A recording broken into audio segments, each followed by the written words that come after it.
eu estava acabando de dizer que os outros romances que vocês leram até agora, havia personagens que vocês, de algum modo, podiam descrever como pessoas. Mas eles são assim, eles são assados, eles gostam disso, não gostam daquilo, eles querem isso, não querem aquilo, preferem isso e rejeitam aquilo, não é isso? E que nesse personagem é impossível você dizer isso. Por exemplo, quando ele dá os tiros naqueles árabes na praia, tá certo? Ele fez isso por quê? Ele quis fazer isso? Não quis fazer. Então, ele fez sem querer? Também não.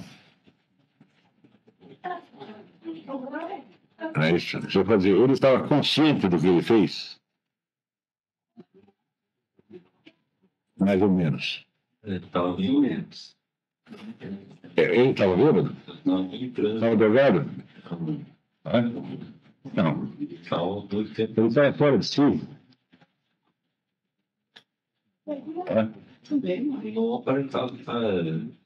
Você não sabe, mas... Então, isso quer dizer que todas as ações dele, se você pegar todas elas juntas, você não consegue referi-las a um centro que diz eu e que age em nome de coisas que ele quer, tá certo?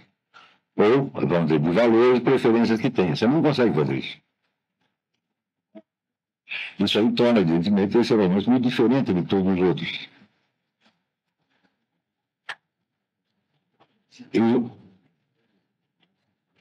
Você imagina se seria possível escrever uma coisa assim, escrever uma história assim, sem que houvesse uma certa prática acumulada de séculos de fazer precisamente o contrário. Isso é muito criar personagens que fossem identificáveis psicologicamente. Então, vocês viram Nós Flanders, por exemplo. Você vê que no Flanders os personagens são muito simples. Eles não têm grandes complicações psicológicas. Você vê mais a ação física. A ação física e ideias, são opiniões que eles têm. Não é isso? Aos poucos,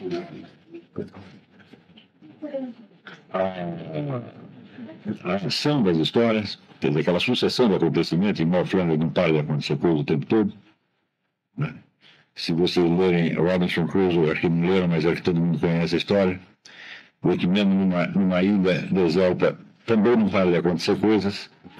Se você ler Don Quixote, também não para de acontecer coisas. Mas quando você chega já ao século XIX, com você tem Balzac, Dostoiévski, você vê que o romance já não contém tantas ações assim. Não é isso? Que geralmente está centrado em torno de uma determinada situação, né? Que é o centro do livro. Agora, Nós Flanders, se você perguntar assim, qual é o centro da ação de Nós Flanders? Qual é o momento mais importante? Eu não tem. É uma série, a vida ali é retratada com uma série de peripécias, não é isso? Que vão levando a personagem numa certa direção até o término da sua vida, tá certo? Mas você não tem uma situação central que você possa dizer, não, esse aqui é o núcleo do drama. Agora, no Crime e Castigo você tem. E tudo o que se conta é em função do assassinato da velhinha, né, e de suas consequências. Por isso é que chama Crime e Castigo. Isso quer dizer que todo o resto que possa ter acontecido para o Raskolnikov antes e que tudo que pode ter acontecido depois, se chega a ter alguma importância, em função daquele momento. Não é isso? De tal modo que você, olhando a vida do cara, ela adquire para você uma figura bem nítida. Quer dizer, como se dissesse, a vida do Raskolnikov tem um tema, tem um assunto. Ela gira em torno disso. Ou seja, aquilo que aconteceu foi tão importante, não é isso? Que praticamente aquilo condensa toda a vida do camarada. E tudo mais que possa ter acontecido antes ou depois ou se apaga, ou adquire importância em razão daquilo. Não é isso? Então, por exemplo, o fato de Raskolnikov ser um sujeito muito pobre, não é isso? Que está em dificuldade. Bom, ele já estava pobre antes de começar o romance. Quando começa, ele já é pobre há algum tempo. Quer dizer, a pobreza não começa ali. Você não é informado sobre como ele ficou pobre. Não é isso? Então, isso quer dizer que esta pobreza não está no centro dos acontecimentos. Ela é contada, vamos dizer, por razão do ato que ele vai cometer para tentar escapar da pobreza. É isso? Então, você entende que a pobreza é o motivo da ação, mas ela não é o centro da ação em si mesma. É isso? Claro que você poderia fazer uma história sobre como um sujeito ficou pobre, como ele perdeu tudo que tinha, tá certo? Ou como algum antepassado perdeu tudo que tinha, ou como nunca chegou a ter nada. Não é isso? Do mesmo modo, nos livros, existe uma situação central. Não é isso? Que é, qual é o centro? As pessoas estão querendo se casar. Não é o fato delas quererem se casar que é o centro. A ameaça? A proibição do casamento? Isso. Quer dizer, existe um impedimento ao casamento. Isso. Se não houvesse esse impedimento ao casamento, você não teria história. A história ficaria completamente diferente. Porque se você tirar somente este detalhe, tá certo? De que havia um sujeito interessado em impedir o casamento e que tinha meios de fazer isso, não haveria história, né? Então, embora os noivos sejam uma sucessão de peripécias também, exatamente como nós Flanders, também os noivos não param de acontecer com o tempo todo, tudo que acontece gira, né, em torno de um determinado centro. E esse centro ilustra o quê? A personalidade dos personagens. Agora, no caso, esse romance também tem um centro no sentido dramático, no sentido do desenvolvimento da história, que é exatamente o homicídio que ele comete. Não é isso? Se não houvesse homicídio, não tinha história também, não é isso? Só que esse homicídio não ilustra nada para você sobre quem é o personagem. Não fala, por exemplo, reações de Renzo, Lúcia ou de Raskolnikov ao acontecimento central, são justamente essas reações que não permitem dizer quem é Renzo, quem é Lúcia. Por exemplo, vamos supor que o Renzo se intimidasse com a situação e desistisse de casar. Pode acontecer, não pode? Já que tem um sujeito rico, poderoso, que é a mulher, já desiste para não levar um tiro. Mas não haveria história, tá certo? Se a Lúcia cedesse e falasse, não, esse cara aqui é mais rico, podemos ficar com esse aqui, também acabava a história por ele mesmo, tá certo? Então, pelas reações deles à situação central, você adquire uma visão de quem eles são. E note bem, em todos os casos, no que vocês vão ler mais tarde, a reação do personagem à situação define o personagem em função dos seus valores. O que é valor? Valor é um critério de escolha, é um motivo que você tem para escolher uma coisa e rejeitar outra. Tá certo? Quer dizer, você acha que é melhor. O valor significa você achar que uma coisa é melhor que outra. Não é isso? Evidentemente, as pessoas variam conforme seus valores. Né? Então, você poderia achar, vamos dizer que ela tornasse esposa ou mesmo amante do sujeito que seria mais conveniente para ela, tá certo? Mas ela não escolhe isso, porque ela valoriza mais a afeição pessoal que ela tem pelo fulano, né? Pelo noivo, né? Do mesmo modo, Raskolnikov, por exemplo, ele poderia vamos dizer, mesmo que ele morreu da Janin, ele podia decidir fazê-lo exclusivamente por meios incruentos. ele poderia ter planejado o assalto, o roubo, de tal maneira que não precisasse matar velhinha nenhuma. Não é isso? Bom, eu quero dinheiro, mas eu não quero matar ninguém. Então, eu vou inventar um truque, um argulho, tá certo? Ele não fez isso. Quer dizer, ele queria dinheiro mesmo tendo que matar a velhinha. Não é isso? Então, você entende que o dinheiro para ele tinha uma importância tão grande, mas tão grande, mas tão grande, que mesmo diante da necessidade de cometer um homicídio, ele não recuou.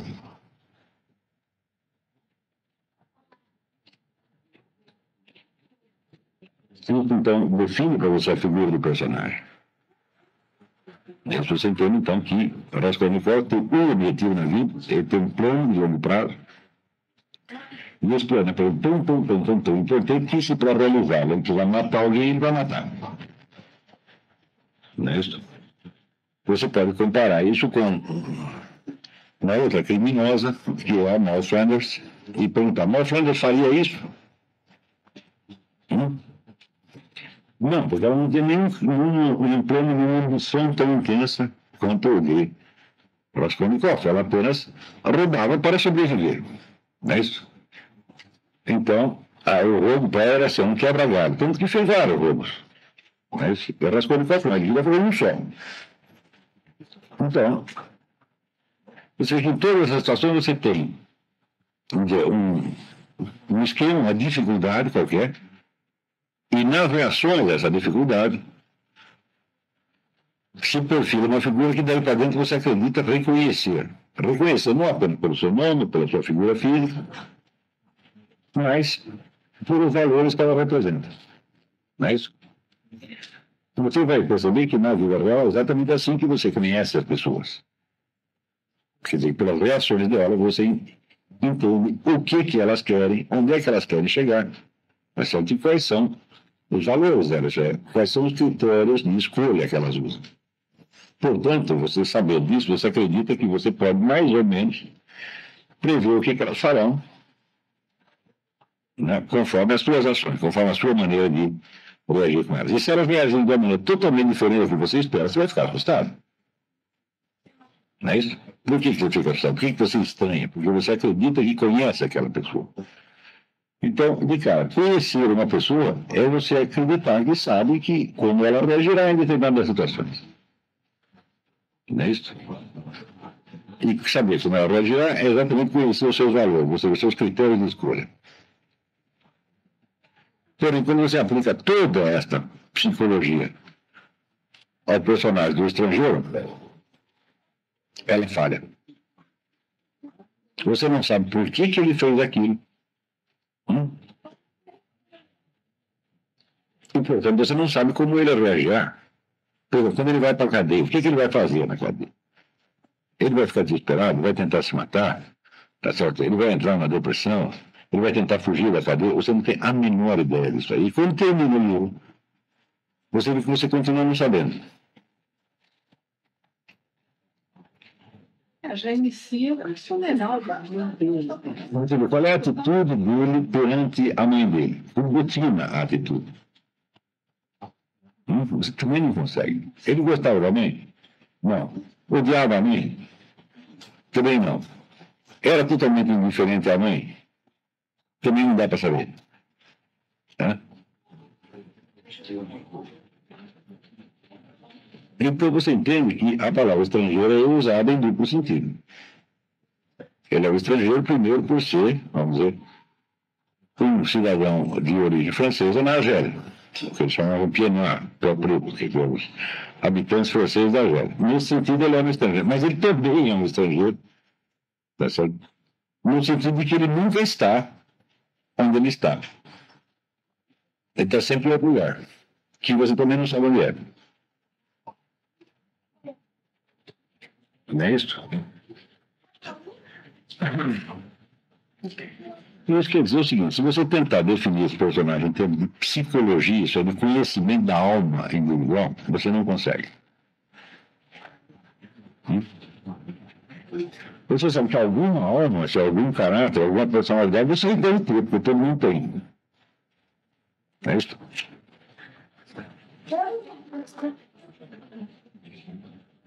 Mas você não consegue aprender. Agora, é só você que não consegue aprender. Quando você diz que você não sabe por que ele fez isto ou aquilo, não é poder programar, você não sabe, mas pelo menos ele sabe.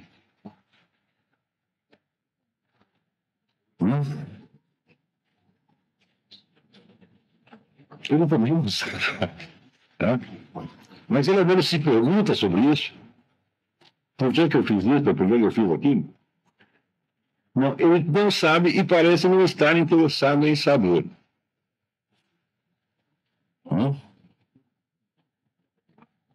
Então você vê que a situação existencial desse fulano é muito diferente daquelas vividas pelos outros. E as reações dele também são diferentes. Não é isso? Quer dizer que o Raskolnikov, por exemplo, ele sempre precisava saber o que ele ia fazer. Ele se colocava esta questão. O que eu devo fazer agora, em função do que eu desejo? É isso? E, portanto, o Raskolnikov, quando ele se ele errasse alguma coisa, ele sabia que tinha errado. Agora, esse personagem, se ele quiser julgar a si mesmo, eu falei que ele mesmo está em alguma dificuldade. Por exemplo, o que ele fez, matar os caras, foi uma coisa intrinsecamente má. Ele não sabe. Ele tinha razão para fazer, ele também não sabe.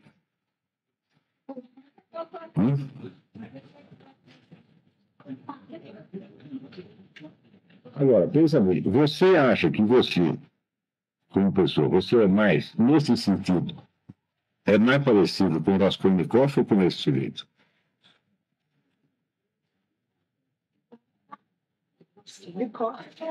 Acha mesmo?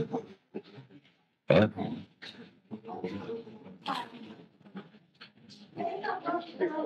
É uma loucura, você não consegue entender a definição, nem ele sabe.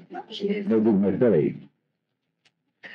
Raskolnikov é um sujeito que está plenamente consciente do que ele pretende fazer. E ele sabe o que ele pretende fazer errado. Porque tem as crises de consciência dele. Exatamente. Ele sabe que ele quer fazer errado, mas ele tem uma justificativa. Essa justificativa funciona sempre? Não, ele tem alguma certeza nesse aspecto, porque tem certeza existe um drama moral na mente dele. Não é isso? E você tem dramas morais nesse sentido?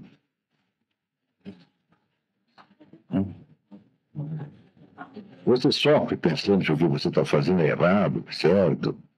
É? Tanto quanto Raskolnikov ou não?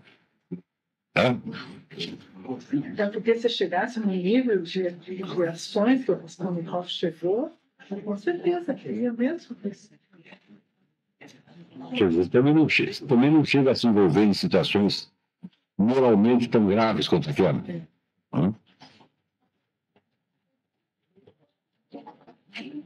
Você percebe, matar, os dois mataram, o outro matou até duas pessoas em vez de uma. Então, por que mataram a tão grave, no caso do Raskolnikov, né? E no outro caso, é algo que a gente nem se pergunta para quê, por quê, né? Não é o mesmo mato? É matar, homicídio é a mesma coisa nos dois casos, né?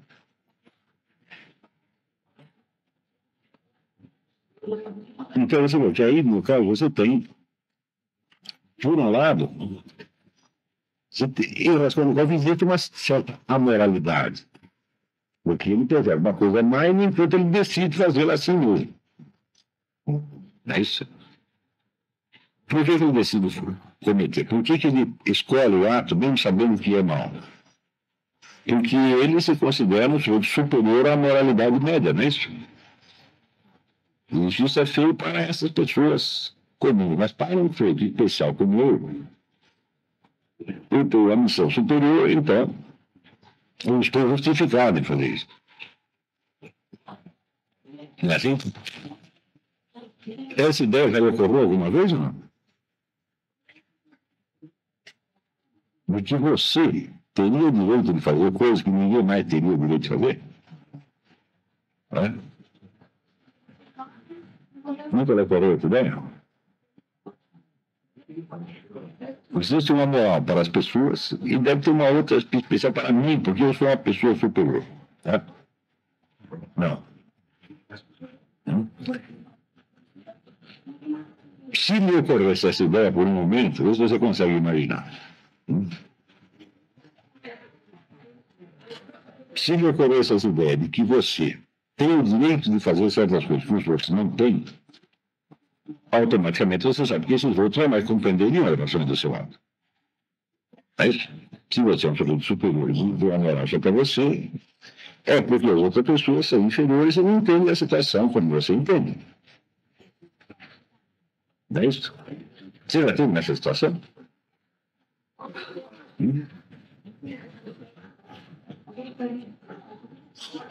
Então, como é que você acha que você é mais parecido com o Raskolnikov?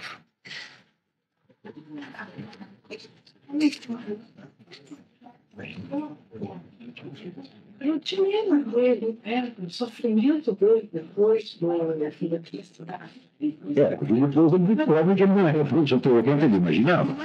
Ele ficou, ele não por ter assassinado a irmã da velha, que chegou na ordem. Com a velhinha, não. Não. Isso Se tá... aconteceu. Bem, muito bem, mas você não sabe o que teria acontecido se ele tivesse matado a sua velhinha. Né? Você não sabe se ele não teria uma crise idêntica se tivesse matado sua velhinha. Claro que a presença de uma segunda pessoa agrava a situação, por quê? Porque escapa do plano. O fato de que o plano dele tenha falhado, pois existe um plano, existe uma justificativa moral do plano. Na hora que o plano falha, a justificativa moral começa a falhar também. Mas você não pode dizer que essa justificativa moral não teria falhado se o plano tivesse dado certo. Não dá para saber isso. Você sabe apenas que chegou um momento que as desculpas que ele inventou começam a falhar. Ou seja, ele começa a não acreditar mais nas razões que ele alegou para fazer aquilo. Não é isso? Ora,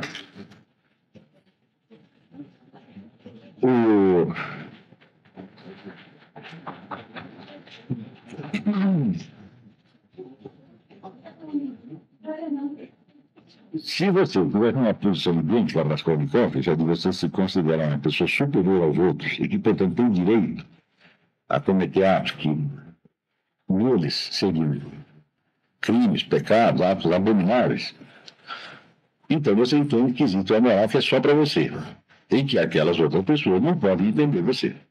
Portanto, você estaria absolutamente sozinho. Não é isso?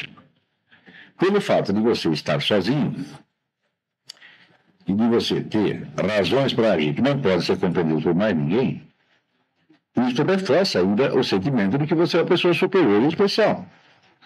Porque você é capaz de aguentar um tranco moral que elas não aguentariam. Não é isso? Mas, de fato, ele não aguentou.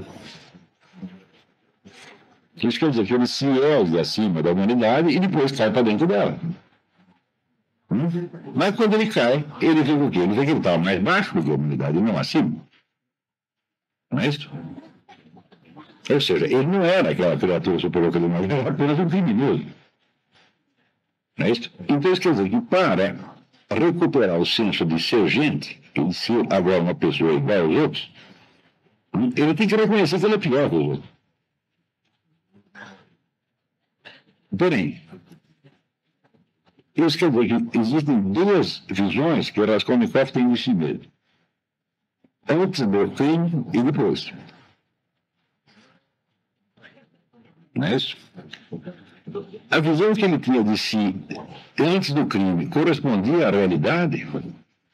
Ou seja, ele estava consciente da situação real? Não. Existe uma situação real, que é de um sujeito pobre, entre outros milhares de sujeitos pobres, ao que ocorre a ideia de cometer um crime. Provavelmente a mesma ideia deve ter ocorrido a milhares deles. Não é isso? A diferença dele é que ele inventa uma justificativa. Não é isso? E essa justificativa parece persuasiva, não é? Parece até, tem momentos que ele argumenta com ele mesmo que parece até que cometer aquele crime é uma obrigação. Ou seja, ele tem uma missão superior e ele não pode falhar essa missão superior só por causa de uma velhinha. Então, cometer o crime é uma obrigação moral, sob certo aspecto. Mas, na época que ele está fazendo essa análise, ele está na realidade da situação? Não. Ele está analisando bem de uma, vamos dizer, um personagem fictício que ele criou para ele mesmo. Ou seja, ele não está dentro da realidade vivida. Ele está numa espécie de segunda realidade, não é isso? Que é a realidade que ele vive e toda a realidade que ele pensa. Porque ele acredita, não é isso? Ele tenta acreditar. Mas ele não acredita muito. E se acreditasse muito, continuaria acreditando depois. Não é isso? Então, bom, Raskolnikov está fora da realidade. Mas esse sujeito também está.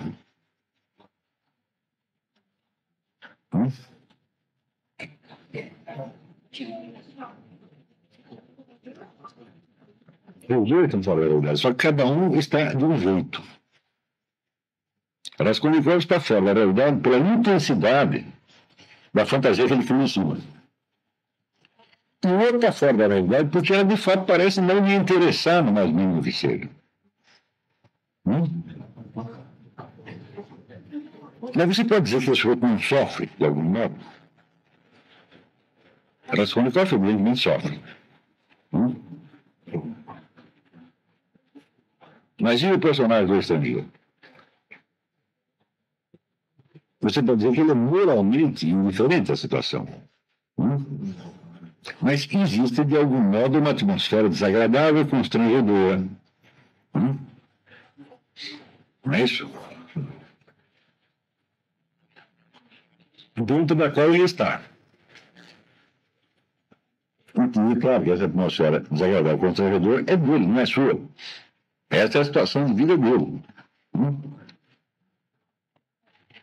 Isso quer dizer que mesmo que ele não esteja pensando conscientemente no seu sofrimento, algum sofrimento tem. Tanto que ele transpira. O seu sofrimento, o livro inteiro transpira. Né? Uma coisa depressiva. Não é isso? Então você pode dizer que a vida desse sujeito, ela é objetivamente depressiva, deprimente. Não é isso? Ainda que ele não faça nenhum julgamento sobre ela. Então você vê que de um romance para outro, você vê dois tipos de deslocamento do sujeito em relação à sua realidade. É como se dissesse um por excesso e outro por falta. Isso quer dizer que a problemática moral de Raskolnikov é tão intensa que ele tem que inventar uma nova moral para justificar a merda que vai fazer. Ao passo que a atmosfera moral desse sujeito não tem intensidade nenhuma. A atmosfera rarefeita. Ele nunca se coloca um problema. Ele nunca vivencia conscientemente um sofrimento moral. Embora o sofrimento moral esteja lá. Já que ele é transferido para aquilo, para você. Quem é que se sente mal? É você, porra. Você está entendendo? Quer dizer, ele não está consciente do drama moral, mas você está. E parece que você fica mais consciente à medida que ele mesmo não liga para nada. Não é isso? Quer dizer, você começa a ficar constrangido, até indignada.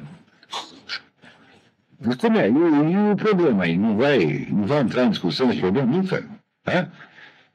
E vai, eu não termina não problema algum. Entendeu? E, no entanto, o problema está lá. No caso, o problema é colocado no personagem, tá certo? E você observa esse personagem, mais ou menos de fora. Evidentemente, você fica angustiado com o que está acontecendo, tá certo? Mas é fácil você perceber que o seu modo de participação na história é diferente num caso e no outro.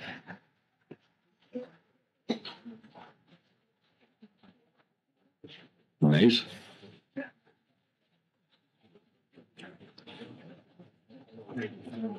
Isso quer dizer que, num caso, o drama moral está mostrado, ele está na história, está como se estivesse na tela que está sendo projetado. O outro não está na tela, ele está em você. Esse é você que sabe que tem algo errado ali. Dos personagens que estão ali, parece que ninguém sabe, porra. Mas ninguém sabe, mas você sabe. E sobretudo aquele personagem, cujo nome eu esqueci, é meu show, né?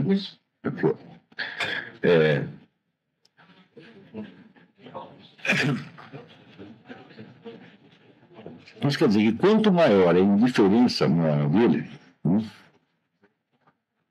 mais você se sente obrigado a tomar uma posição por aquilo. Você vai ficando inconformado com o rumo da história. Não é isso? Você não deveria ser assim. Não é essa a impressão que você tem? Né? Deveria fazer uma coisa diferente. Ele, pelo menos, deveria fazer uma coisa diferente. Então você percebe também uma coisa, que o Raskolnikov, ele reage como você reagiria, como uma outra pessoa qualquer reagiria. O Raskolnikov, de certo modo, ele faz o que você espera que ele faça. Não é isso? E esse sujeito nunca faz. Isso quer dizer que ele é incomunicável para você. Dá a impressão assim que você não consegue tocá-lo. Você fica torcendo para que algum sinal de consciência maior apareça no cara e não aparece, porra. Você tá entendendo? Então, ele é muito esquisito, na verdade. Termo certo, bem esquisito. Ele é muito esquisito. É isso? E a gente chegou a ficar com raiva dele. Não porque ele matou pessoas, mas porque ele não liga para nós. É assim. Mas que filho da puta, né? Você querendo que ele dê um sinal de que ele é parecido com você, de que tem algo de humano nele, e ele nem te liga. Nem diante da morte. Nem na hora de morrer. Você pensa, será que ele vai ficar com medo? Você vai ficar arrependido? Você vai... Nada o tempo todo. Então, é claro que existe algo errado com o Raskolnikov. Porém, tinha algo muito mais errado com esse sujeito, né? Ora, nós sabemos que Albert Camus foi um grande leitor estudou os Dostoiévski. Isso. E que, de certo modo, ele faz o Estrangeiro como se fosse uma continuação do Crime e Castigo. Uma continuação, não. A romanesca nunca a mesma história deve se continuar, mas colocando o problema de como seria a mesma história de crime e castigo, ou seja, do mal e do bem, não é isso? Do ato e do julgamento, né? Do pecado e da lei, 100 anos depois.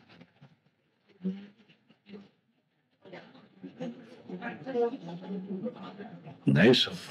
Então, isso quer dizer que o Raskolnikov, comparado com esse sujeito, era muito bom. Porque ele ainda tinha a problemática do bem e do mal. Esse aí não tem mais. Esse não dá para a gente falar com ele. Ele não entende o que você está querendo dizer. Ele não entende porque ele é burro. Não, ele não é burro. Apenas falta um pedaço na alma dele. Né? Ou, dito de outro modo, esse sujeito não tem consciência moral nenhuma.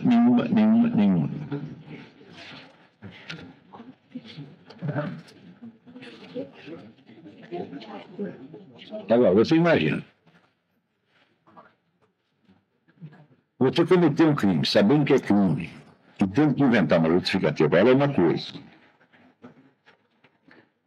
Você cometeu o crime sem você ter que colocar o problema moral por um único instante sequer, é outra coisa completamente diferente.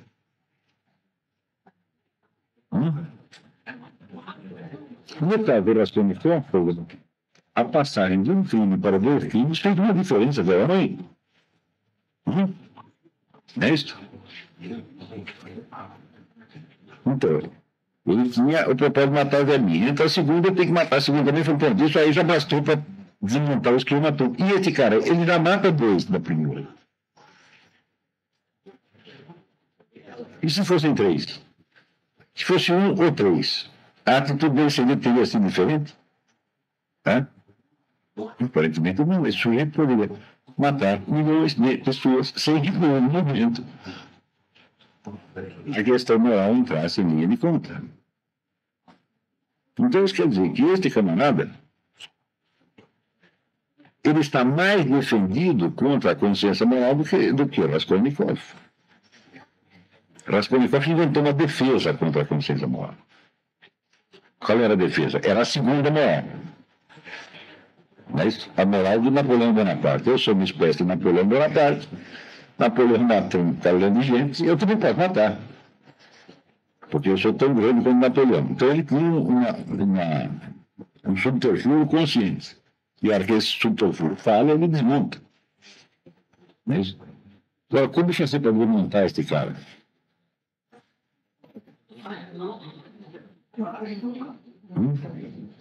É impossível, ele é absolutamente impenetrável, você está entendendo?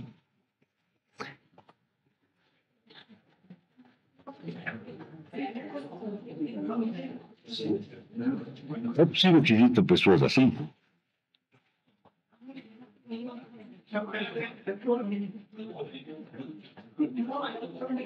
É possível.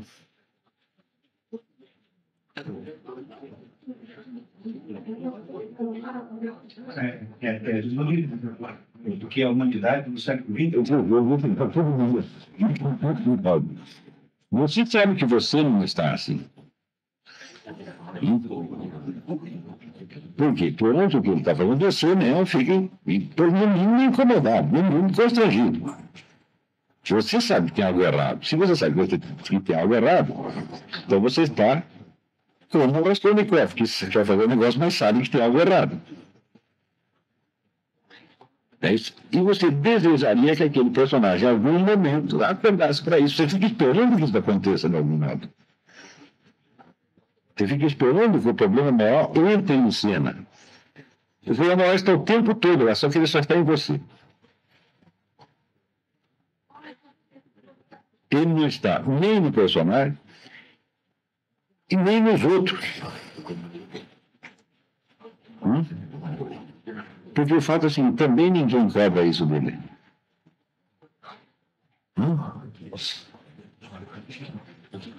Ou seja, ele está ali a problemática maior e os outros todos estão ali também a problemática maior dele. Você percebe que a coisa mais estranha é que ninguém estranha o que ele está fazendo.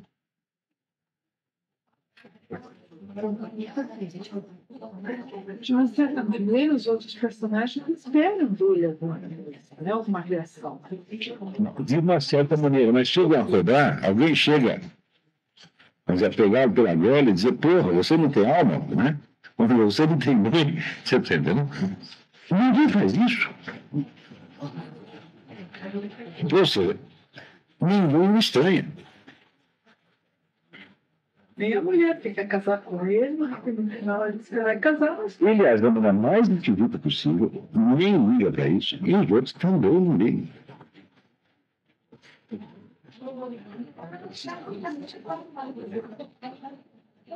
Se a pessoa ligasse, o que aconteceria?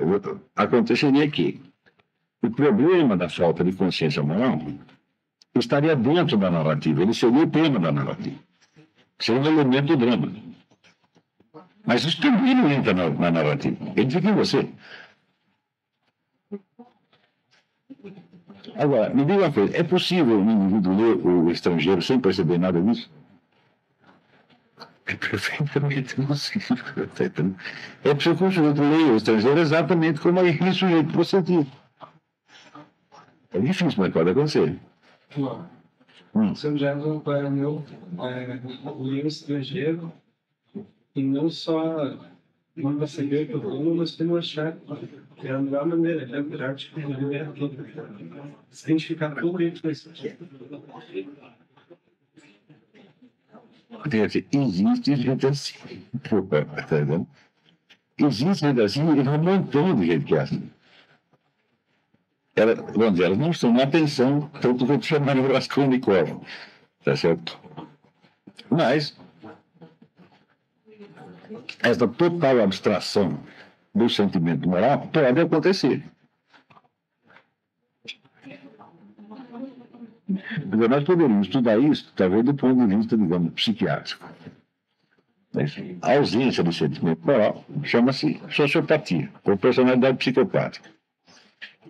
Ela se distingue de doença mental, porque a doença mental é uma incapacidade, o doente mental é um incapaz, tá certo? E o sociopata não é. Ele é a pessoa capaz de fazer todas as funções normais que uma pessoa faz na sociedade. Pode ser até um sujeito inteligente, pode ter mais capacidade que os outros em certo aspecto. Mas quando entra em linha de conta o julgamento moral do que ele está fazendo, ele não sente o que está fazendo. Então, nós diríamos, isso aí é uma sociopatia. Esse personagem é nitidamente um sociopata. Mas acontece que, se fosse só ele que é assim, e se os outros ficassem escandalizados, revoltados com isso, e isto fosse objeto de comentários, mas os outros estavam dizendo, pô, mas esse sujeito, ele é totalmente frio, é um monstro, etc, etc. Não, ele também não aparece. Os outros não estranham, ou pelo menos não estranham tanto quanto deviam estranhar. Não é isso? Então, isso quer dizer, não é apenas um personagem que é um sociopata, mas parece que estamos num mundo onde, de certo modo, virou normal ser sociopata. Não é isso?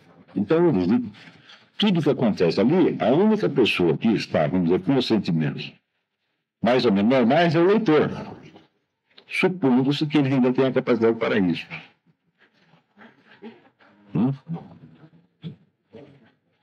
Em alguns casos, assim, eu vi que a pessoa não tem.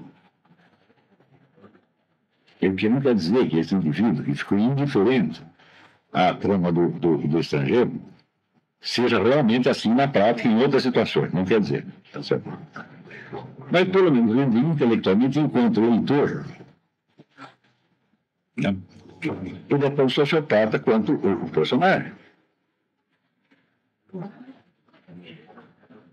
Olha, é fácil você perceber que uma amoralidade militante como a do Raskolnikov, quer dizer, que ele vai contra a moral conscientemente, ela pode ser representada através de um drama, através de acontecimentos. Mas a amoralidade, que já se tornou crônica e constante, ela não pode ser mostrada através de um acontecimento, por quê? Porque ela já não é mais anormal, ela é o estado normal. O estado normal está ali o tempo todo. E não pode, portanto, ser objeto de um drama. Não é isso? Então, o que houve aí entre o crime e castigo e o estrangeiro é, de certo modo, um progresso da sociopatia. Vamos dizer que o Raskolnikov ainda era um caso psiquiátrico. Você pode estudá-lo psiquiatricamente. Eu diria, meu show, você pode? Ele escapa à definição psiquiátrica. Porque não é só ele que é sociopata, toda a situação é assim. Há uma espécie de alienação moral geral, que constitui todo o fundo da história. Não é isso? Então, é como se o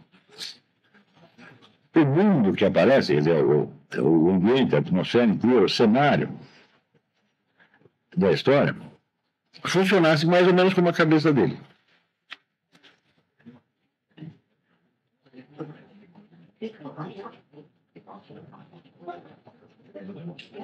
Então, vamos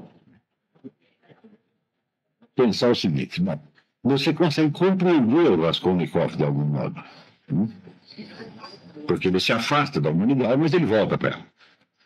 Agora, esse sujeito ele é realmente incompreensível.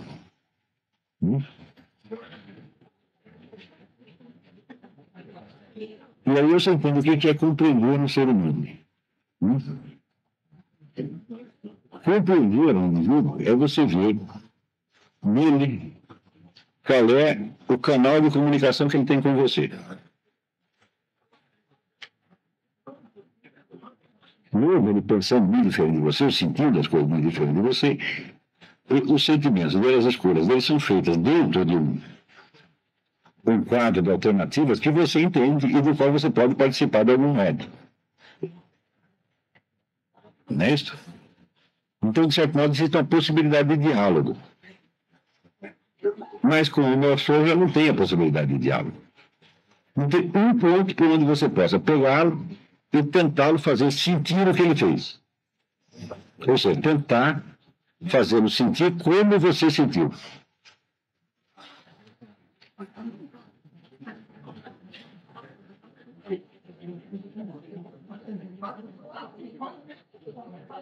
Não é isso? Mas, por que ele é assim? Por que ele é tão estranho com relação a você? Por que não tem diálogo possível de você com ele? Né? Por que não tem diálogo dele com ele mesmo? Ele não coloca para si próprio o problema por um instante sequer. Não é isso? Se ele colocasse o problema moral, então ele teria que se dividir em dois. Um que cometeu o ato e outro que julga esse ato. Não é isso? E os dois não se dão muito bem, como no caso, o Raskolnikov. Não é isso? Primeiro existe aqui o Raskolnikov real e o Raskolnikov ideal. Eles já não são o mesmo. Porque ele sabe que ele é apenas um estudante pobre, mas ele quer ser um Napoleão Bonaparte, isso, aquilo. Depois que ele comete o ato, ele continua sendo estudante pobre, mas ao mesmo tempo que ele é estudante pobre, ele já é um criminoso, um sujeito abominável, alguém que está abaixo dele. Então, o segundo Raskolnikov, esse primeiro estava acima e depois estava abaixo. E essa dualidade existe o tempo todo. Agora, existe dualidade no Bergson? Não tem. Então ele não consegue se desdobrar para ter um diálogo com ele mesmo. E por isso você não pode ter um diálogo com ele. Isso aqui a pessoa aprendeu nunca mais esquecer. Né? Você só pode dialogar com uma pessoa se ela dialoga com ela mesma.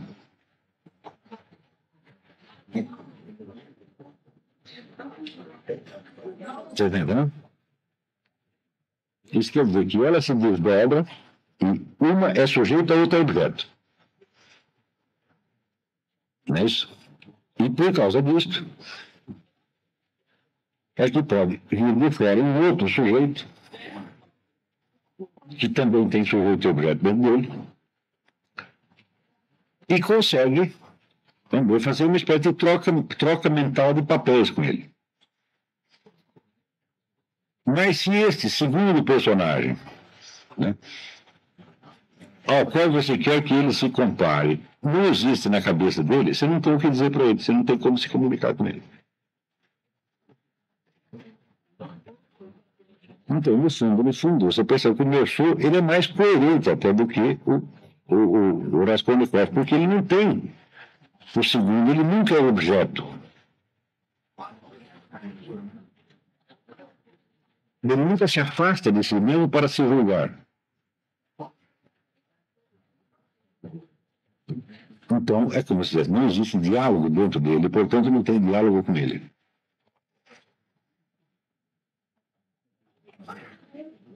Não é isso? Para haver esse diálogo, é necessário que haja, vamos dizer, uma diferença na cabeça do sujeito entre o que ele está sendo e o que ele acha que deveria ser. Ou seja, entre o real e o ideal. Então, Raskolnikov, no começo, ele é um estudante pobre, um pobre coitado, um pobre diabo, tá certo? Mas ele se compara com o ideal do homem poderoso que ele quer ser. Poderoso e especial. Então, você tem um real e um ideal. Na segunda parte, você ainda tem um real e ideal. Você tem o Raskolnikov que realmente cometeu o crime, e você tem o Raskolnikov que não deveria ter cometido o crime. Não é isso? eles nunca coincidem, existe sempre uma tensão, não é isso? Entre o ser e o dever ser. Ou seja, o dever ser, aquilo que você acha que deveria ser, é também uma parte da situação real, mas que não se realiza. Existe uma realidade uma realidade realizada e existe uma realidade idealizada. A realidade idealizada faz parte da realidade, mas como possibilidade que não se realiza. Não é isso? E em função desta que você julga a outra. Se a realidade idealizada desaparece,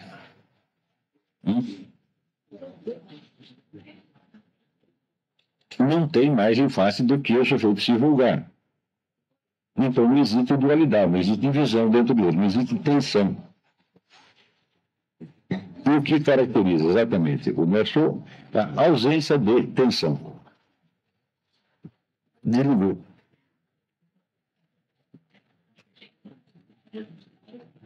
Você já viu alguém assim ou não?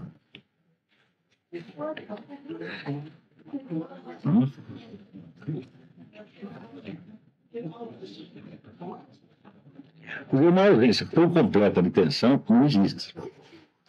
Mas existem situações em que deveria haver uma tensão e que ela não aparece. E nesses momentos você não consegue dialogar com a pessoa. Não é isso? Isso quer dizer que momentaneamente, ou provisoriamente, muitas pessoas podem ficar parecidas com esse personagem.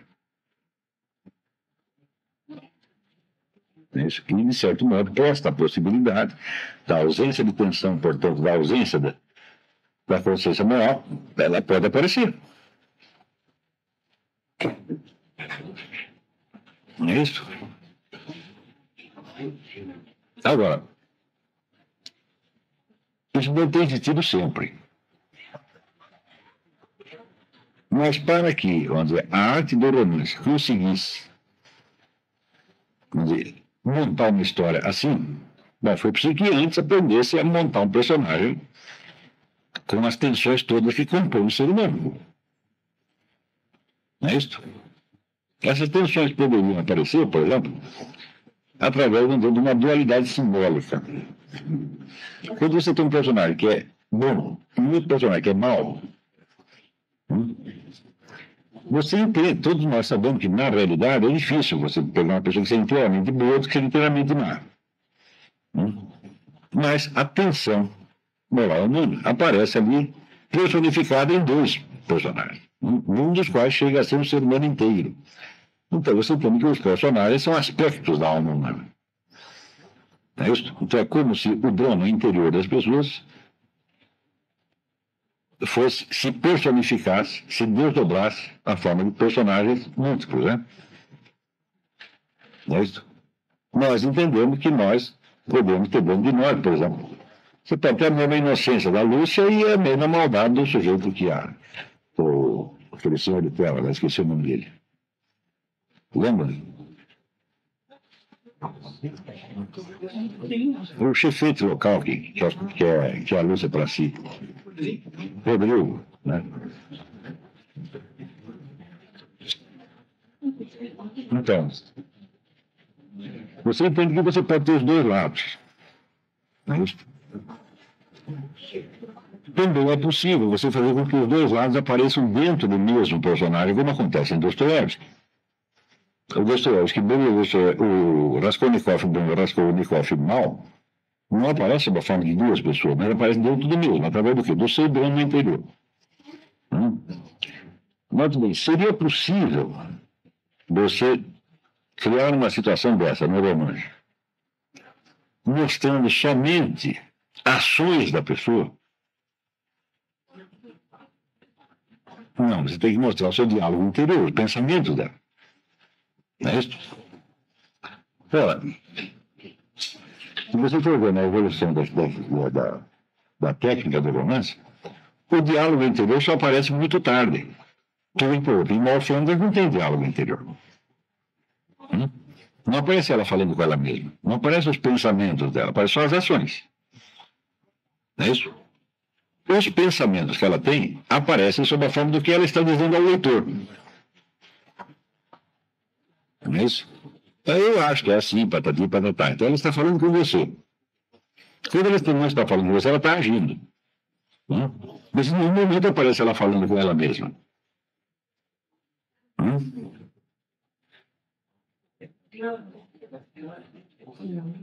Agora, note bem, se você põe o personagem falando com ele mesmo, então ele não está falando com você. Tá certo? Então, se ele está falando com ele mesmo, ele está fazendo isso na sua solidão e não havia espectadores. Não é assim? Então, como é que o romancista coloca esse pensamento lá? Como é que ele sabe o que o sujeito estava pensando? Na hora que aparecem os pensamentos interiores de um sujeito, o leitor está colocado numa posição como se ele fosse Deus. Ele está penetrando nos pensamentos do outro.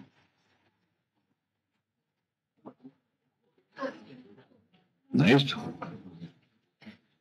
Então, isso quer dizer que tanto o narrador, quer dizer, o romancista, ele se coloca numa posição do observador onisciente, como Deus, e ele conta até o que se passa dentro da alma das pessoas.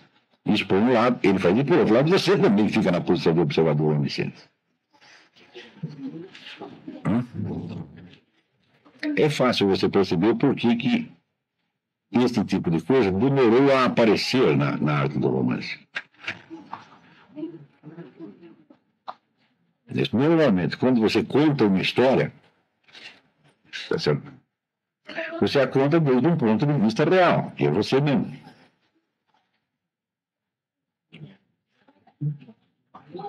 Mas, de repente, os escritores começam a contar a história como se fosse o próprio Deus. Por quê? Porque tem coisas que só Deus sabe. Então, se nós ficarmos de um ponto de vista puramente humano, haverá aspectos da vida do personagem que serão impenetráveis para nós. Então, nós temos, de certo modo, que nos colocar numa posição superior, só para poder penetrar o pensamento dele.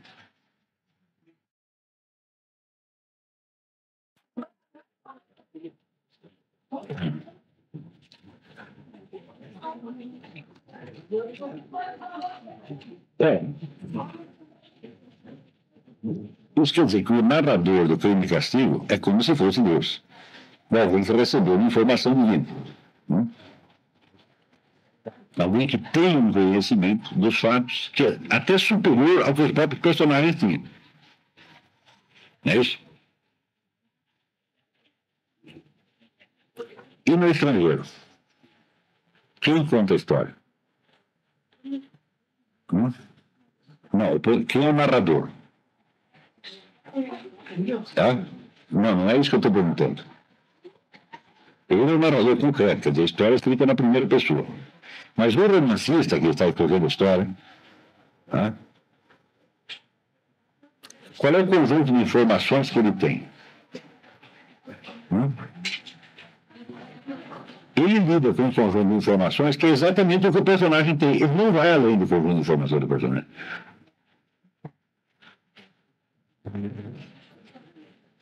Então você percebe, no caso do Crime e Castigo, o romancista amplia a sua perspectiva para saber coisas que vão além do que os personagens concebem. É isso? E aqui ele limita. Eu só vou botar aqui o que aquele personagem podia saber. Não é isso? Mas você acredita realmente que o escritor Alberto Camus, ele só podia enxergar o que o Meursault enxergava? Não, ele devia saber algo mais. Só que esse algo mais ele não foi lá. Por exemplo, o julgamento moral da situação. Meursault não faz julgamento, o julgamento está fora da.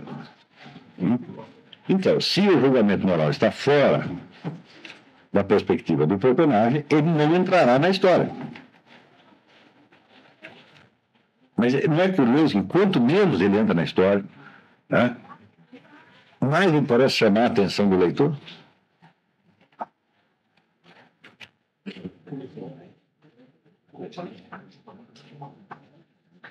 Então você vê que quanto mais a perspectiva superior está ausente, mais o conjunto se torna estranho e mais você é convidado a assumir uma perspectiva superior. Veja a astúcia psicológica dessa narrativa. Tudo ali é calculado para que o leitor complemente com o julgamento moral uma situação na qual esse julgamento moral está ausente. E se o leitor não fizer julgamento moral, ele também não entende a história. Acontece como... Você pode dizer realmente que o camarada não entendeu o que estava em jogo. Porque o que estava em jogo não era somente, vamos dizer, a problemática que está dentro da história, mas a sua problemática, a sua tomada de posição.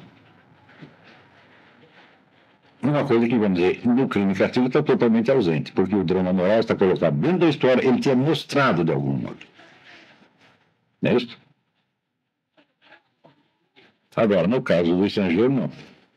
O drama moral não é mostrado. Coloca os elementos dele sem mencioná-lo, e você é que tem que,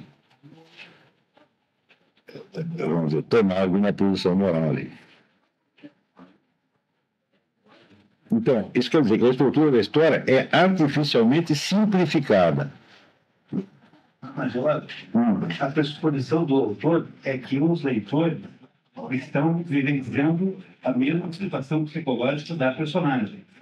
Portanto, quando o autor descreve o personagem do modo como faz, ele imagina que esta ausência de sentimento moral que se torna o sentimento moral independe pela sua ausência, não pela sua presença, fará o leitor perceber em que cilada ele mesmo se meteu.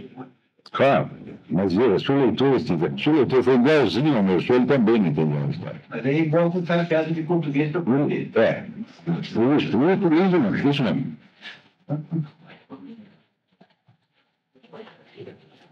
Isso quer dizer que se você não tivesse nada de parecido com aquele personagem, tá certo? Você não entenderia.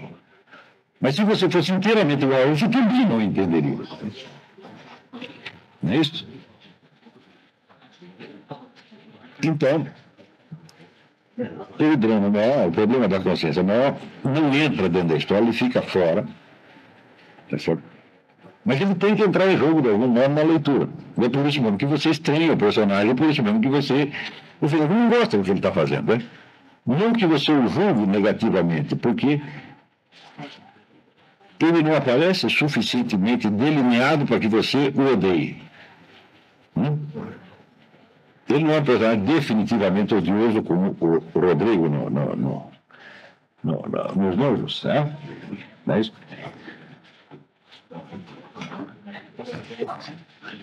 Então, se você finalmente odiasse, estaria resolvido o problema. Ou seja, você não se identificaria com ele. É como Jesus disse, eu jamais faria isso. Então aí viraria apenas um tratado de psicopatologia. Olha, esse meu sonho é sociopata, assim, maluco, tá entendendo? Mas não é isso que acontece. Você não o odeia, nem o despreza, portanto você não fica totalmente alheio a ele. Você sabe que tem algo errado, mas você não está tão acima desse algo a ponto de poder simplesmente odiar ou desprezar o personagem. E este, vamos dizer, é um desconforto permanente que você tem ao longo do livro inteiro.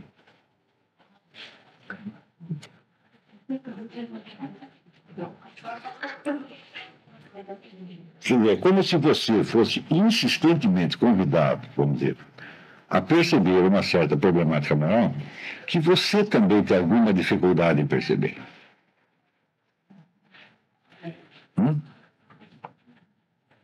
Ou seja, o livro foi escrito para pessoas que não são iguais ao meu filme, mas são quase iguais. Vamos dizer, só são um pouquinho melhores do que ele. Não é isso? Tanto que o livro é escrito, vamos dizer, com esta astúcia de poder ser interpretado assim como esse sujeito interpretou. É possível que alguém não veja nada de errado ali. E o autor não te dá a menor dica, a menor chance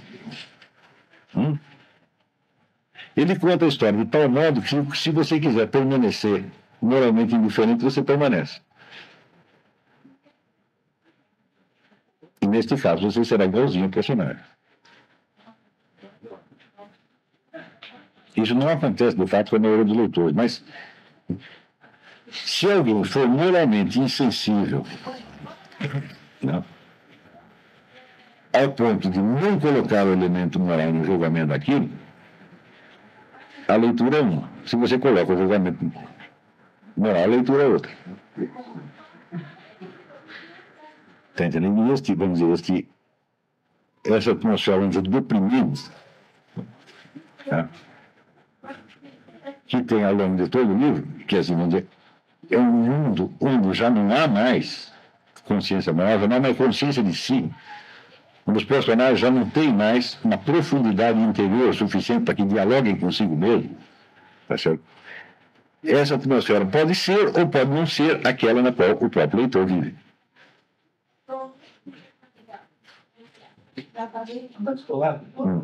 Não é, no fundo, a ideia de que escritores não existem, então tudo aquilo medido? Isso ainda era problemática do Dostoiévski. Será que também não é mesmo problemática do tipo? Não, a permissão e proibição já não existe. O problema da permissão e proibição já não existe mais. É você que a coloca lá, se você quiser. Se você não quiser, você faz uma leitura moralmente neutra como moralmente neutra. Isso é bem atual, esse problema. Quer dizer, quem se veio pensando bem, assim, é um livro muito filho da puta, não sei se vocês são bem. Olha, ele pega o livro e diz, olha, eu vou demonstrar que você, não é o personagem, é você mesmo. Se você quiser, você pode ler assim. Eu não vou reclamar. Isso quer dizer que esse livro ele faz aparecer a problemática moral justamente na medida que ele não toca nela.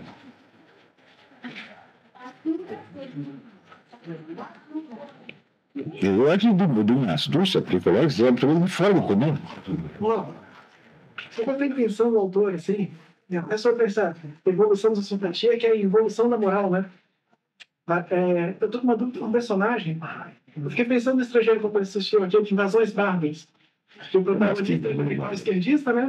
Que pelo jeito ele mirou no Raskolnikov, nos demônios, assim, na juventude dele, né? A nem isso ele teve coragem de fazer, acabou virando um apologista da moralidade, né? No final. Bom, o Raskolnikov já é, vamos dizer, uma espécie de modelo do militante. O militante é o sujeito que tem um ideal e que considera que esse ideal lhe dá certos direitos de fazer coisas que as outras pessoas não têm direito de fazer. Não é isso? Então, ele querendo se levantar acima da humanidade, ele baixa. Ele vai para baixo dela. Não é isso? O Belsor já não tem esse problema. Ele não é um militante. Ele é como se fosse um simples funcionário.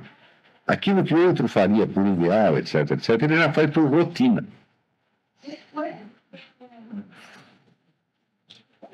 Em parte, a gente lembra aquela história do julgamento do Eichmann, quando teve o Adolf Eichmann, né?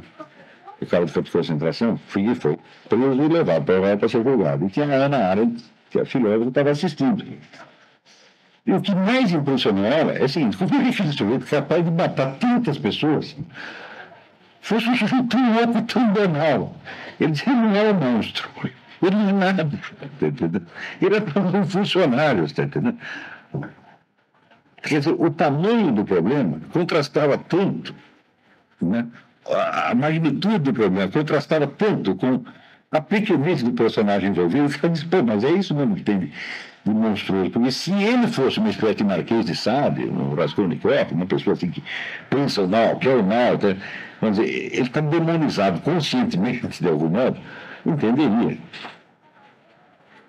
Mas ele não tem nem demônio mais. Ou seja, aquilo banalizou completamente. Não significa mais nada.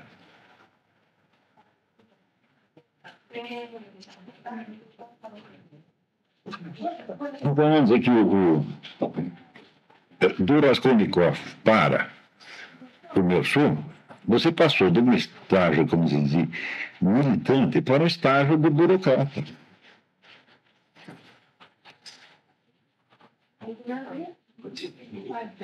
Por exemplo, na nossa época, tinha uma época em que assim, a polícia secreta tinha que ter uma quota de prisões.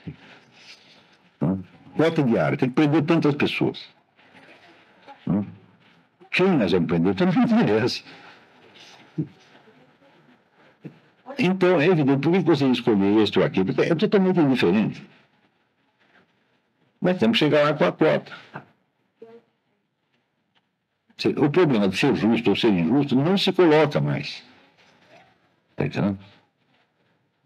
E você, se você está fazendo isso com ideal ou sem ideal, também já não interessa mais. O que interessa é que você preencha a quota, porra. Se o funcionário que faz isso, ele está pensando, não, isso é para o futuro do socialismo, etc, etc. Ou você não está pensando absolutamente nada, não faz diferença.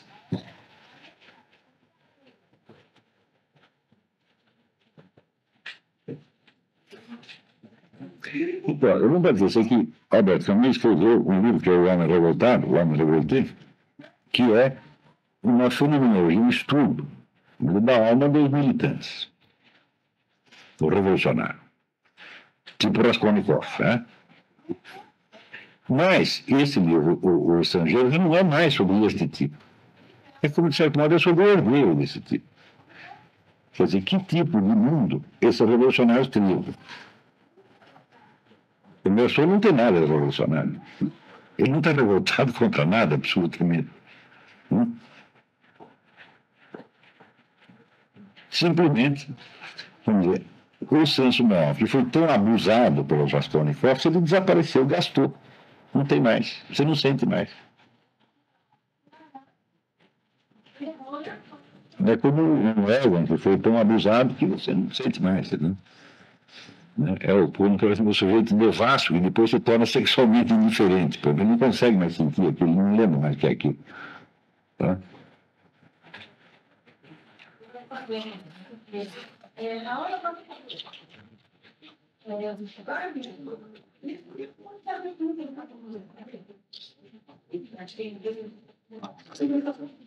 É, de certo modo, é como se fosse o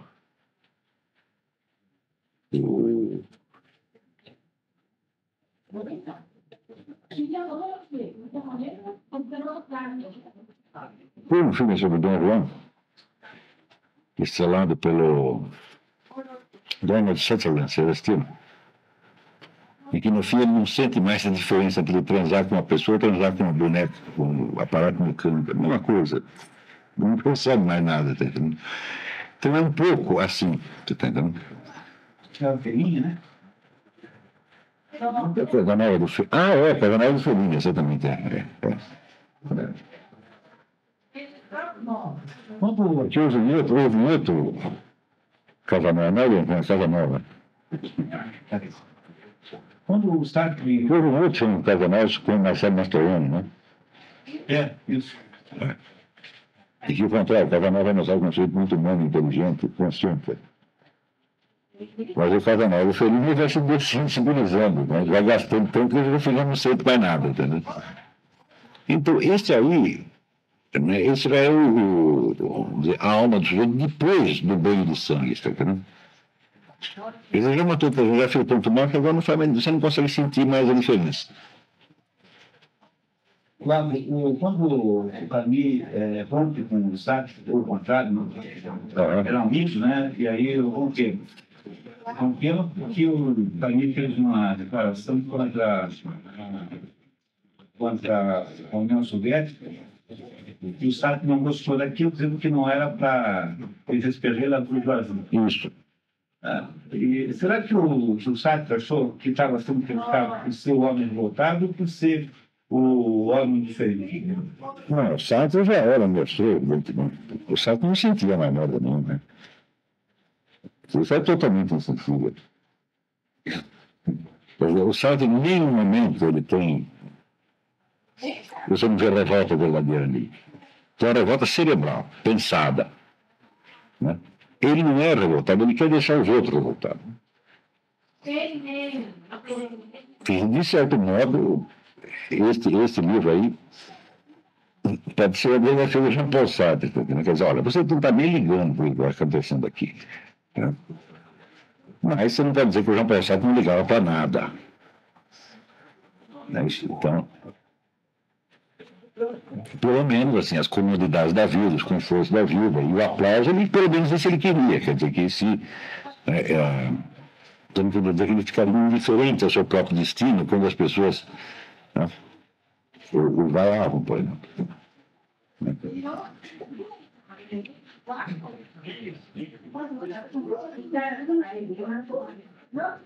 Então, isso quer dizer que algum senso de valores ainda existia no Jean Paul Sartre, mas nesse caso não tem mais nenhum. Quer dizer, ele não liga nem para si mesmo. Porque se ele vai ser enforcado no dia seguinte, ninguém consegue mexer com ele. Quer dizer, a alienação já é total. Nada me interessa mais.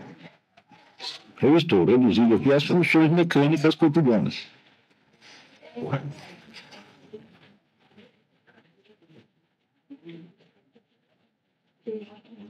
Então, é por isso que esse personagem, ele me leva ao desespero. Porque ele não tem desespero nenhum, porra.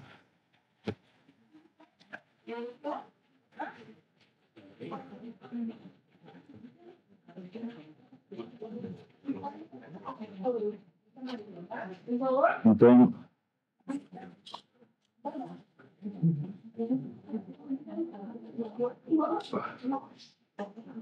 tinha mais ou menos na mesma época, um famoso psiquiatra chamado Igor Caruso,